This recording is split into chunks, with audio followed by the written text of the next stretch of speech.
হোসেন রমজান আলী, এই আপনাদের এই আপনারা যে দাবি আমাদের কাছে পেশ করছিলেন, আমরা চেষ্টা করছি এতক্ষণ 2 দিন ধরে আন্দোলন, আপনাদের আন্দোলনের 3 দিন ধরে তাদের সাথে আলোচনা সাপেক্ষে আপনাদের সাথে এই ব্যাপারে তাদের সাথে আলোচনা হয়েছে। আলোচনার এক পর্যায়ে আইসা যে কোনো ডিসিশন হয়েছে, ডিসিশনটা আমাদের সাধারণ সম্পাদক জালাল হাওলাদার আপনাদেরকে বলবে।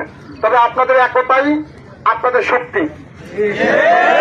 আপনার ফ্যাক্টরির সামনে একটা কথা বলে যায়, শ্রমিককে যতক্ষণ পর্যন্ত এক না থাকবে ততক্ষণ পর্যন্ত শ্রমিকদের কোনো অধিকার আদায় হবে না।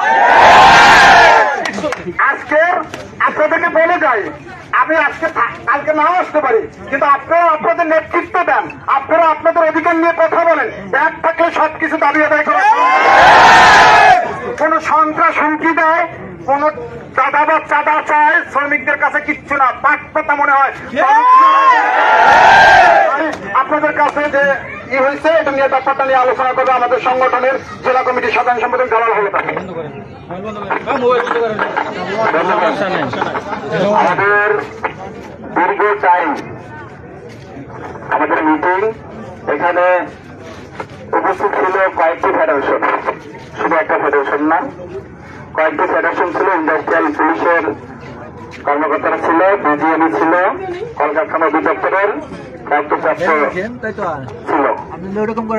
একটা বিষয় হল যে আজকে 3 দিন যাবত এই কারখানাটি বন্ধ।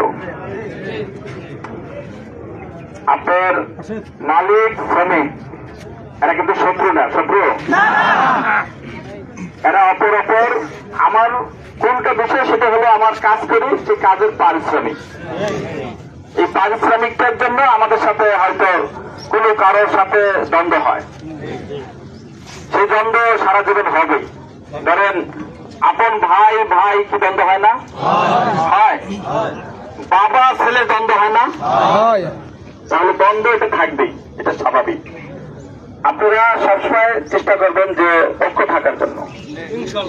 ঐক্য থাকলে সবকিছু সম্ভব, কিন্তু এমন ঐক্য হয় না যেন ঐক্য হয়ে ফ্যাক্টরি ধ্বংস হয়। সেই ঐক্য কি হতে হবে? ধরেন আপনি যদি এই জায়গায় চাকরি না করেন, আপনি আরেক জায়গায় যাবেন, বা আরেকজন আরেক জায়গায় যাবে, কিন্তু চাকরি না করলে আরেক ভাইটা এসে চাকরি করবে নাকি? তাহলে সেই জায়গায় আমরা একটু ডিসিশন নিয়েছি, আপনাদের অনেক দিনের দাবি, যেহেতু ভিতরে আপনারা কাজের ফাঁকি দেবেন না, কাজ করবেন, সবার সাথে সম্পর্ক ভালো রাখতে হবে। ম্যানেজমেন্ট যারা আছে, ম্যানেজমেন্টও আপনাদের সাথে ভালো সম্পর্ক রাখবে, আপনারাও ম্যানেজমেন্টের সাথে ভালো সম্পর্ক রাখবেন। তার ভিতরে 2-1জনের সাথে একটু লাগতে পারে, এটা কাজের ক্ষেত্রে লাগে। ধরেন একজন অর্ডার করলে অর্ডার করে কি তাকে বলতে পারবে না যারা তুমি অর্ডার করেন, এটা বলে দেবে না? এটা ভদ্রতার স্বরূপে, বকা দিয়ে না, গায়ে হাত দিয়ে না, ঠিক আছে? এখন আমরা আজান দিয়ে দেবো, সর্বশেষ হলো যেটা আপনাদের কারখানাটা আগামীকালকে সাধারণ ছুটি ঘোষণা থাকবে, যেটা পরের 1 ধারাতে বন্ধ করে দিয়েছিল। এই 3 দিন পরের 1 ধারাতে আইন বুঝেন আপনারা? বুঝেন? পরের 1 ধারা মানে কি? আপনারা বেআইনি ধর্মঘট করেছেন, বেআইনি ধর্মঘটের কারণে পরের 1 ধারাতে বন্ধ করে দিলে আপনাদের বেতন নাই, বুঝছেন? এটা হলো আইনে আছে, শ্রম আইনে। সেই জায়গায় যেহেতু আগামীকাল কারখানাটি সাধারণ ছুটি আপনাদের দিচ্ছে, পরের দিন কারখানা খোলা, আপনারা সবাই ডিউটি করবেন, সবাই ডিউটি করবেন। আর আপনাদের যে পিএম নাকি এটিএম, মূল ইস্যু এটিএম থাকতেছে না।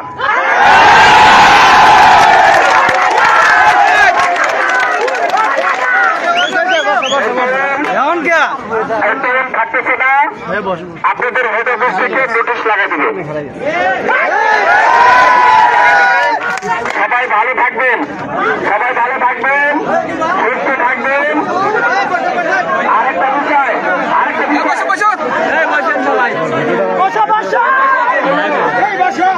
আপনাদেরকে নোটিশে লেখা থাকবে, আপনাদেরকে কেউ হয়রানি করতে পারবে না, এলাকার কেউ হুমকি দামকি দিতে পারবে না। তারপরে এমনকি যে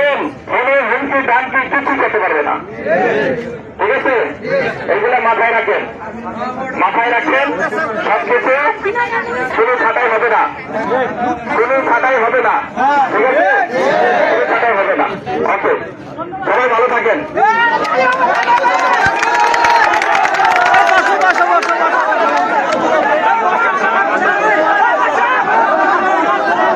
আর কিছু মনে থাকবো না।